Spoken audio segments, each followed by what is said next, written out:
Salut, bienvenue sur notre chaîne. Aujourd'hui, nous allons passer à la présentation du portefeuille Trust Wallet. Si vous n'êtes pas encore abonné à la chaîne et si vous voulez vraiment profiter de nos futures formations que nous allons donner gratuitement, abonnez-vous à la chaîne. Activez la cloche de notification pour être informé à chaque fois que nous faisons de nouvelles vidéos. La présentation du portefeuille Trust Wallet. Trust Wallet, c'est ce portefeuille numérique qui permet de pouvoir stocker vos crypto-monnaies. C'est Trust Wallet ici. Donc, une fois vous avez installé l'application, nous avons déjà notre vidéo qui montre comment installer l'application. Appuyez sur l'application. Une fois appuyé sur ça, vous verrez un truc comme ça.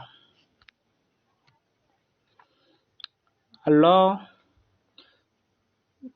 dans le portefeuille, vous allez remarquer une somme là.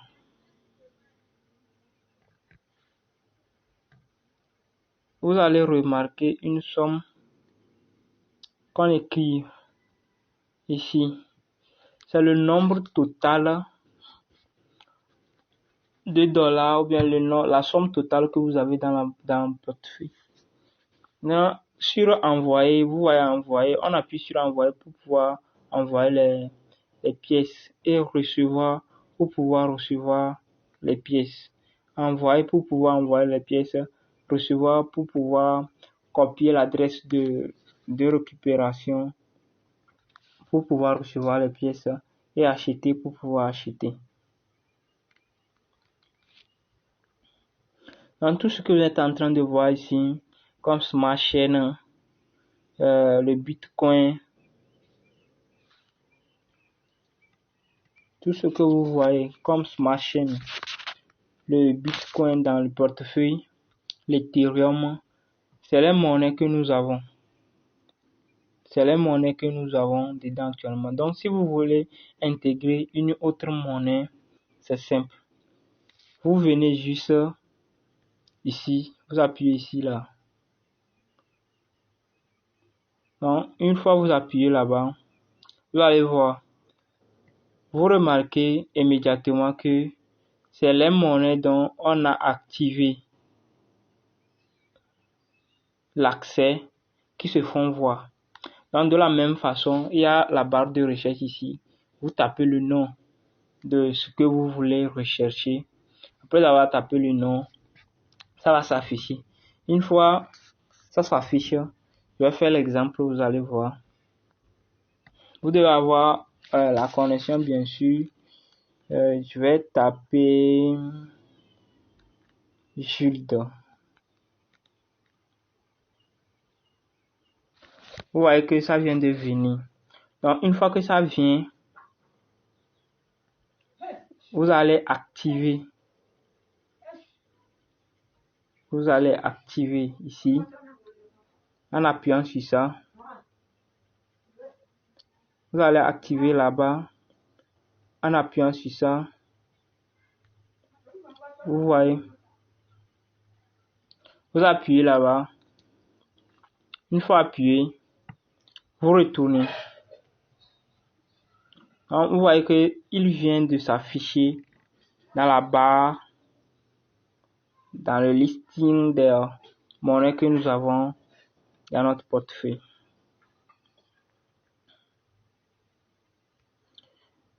Maintenant, vous voyez ici, ils ont écrit portefeuille.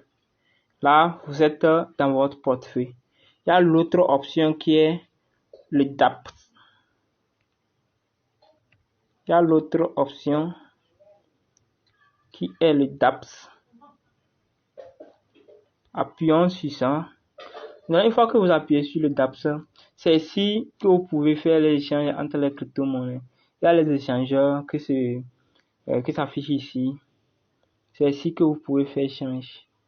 Donc, bien sûr, après avoir fait les recherches pour voir sur quel échangeur vous avez votre monnaie, voyez ici, il y a les échanges banque, swap, il y a les jeux de swap et autres. Hein, vous avez la barre de recherche ici, où vous allez taper, par exemple, si c'est Jules Swap, si c'est sur l'échangeur Jules Swap que vous voulez échanger, vous allez taper Jules Swap là-bas. Comme je suis en train de le faire, Jules Swap, et vous lancez les recherches.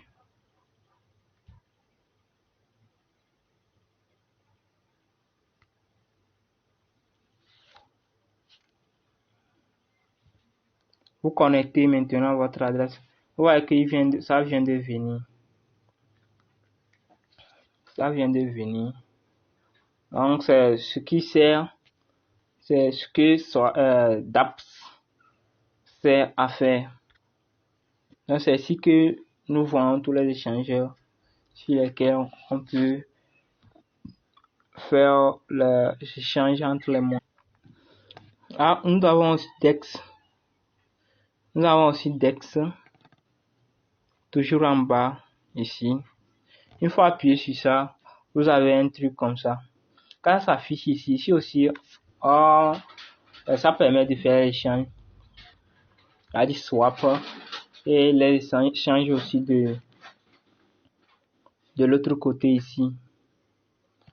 Vous remplissez juste les données et puis le tour est passé dans les échanges et les swaps. Donc, on met juste le prix, le montant de ce qu'on veut acheter, puis tout est passé.